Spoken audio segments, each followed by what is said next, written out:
Mississippi State University's Coastal Research and Extension Center in Biloxi continues a mission of restoration across waterways in South Mississippi. Austin Johnson brings us a story. Living on the coast, we've all most likely come across wetland plants, but maybe didn't know how important they are.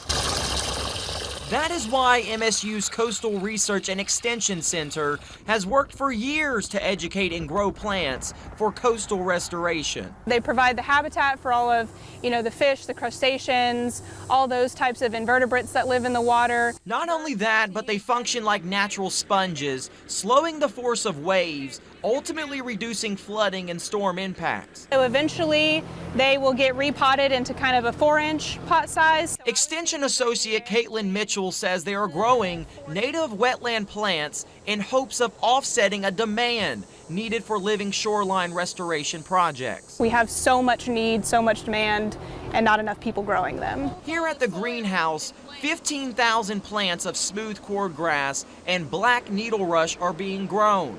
This all falls under the Native Plant Producer Network, which launched in 2024. There's not a whole lot of people that are growing these, particularly locally, to kind of fulfill that need.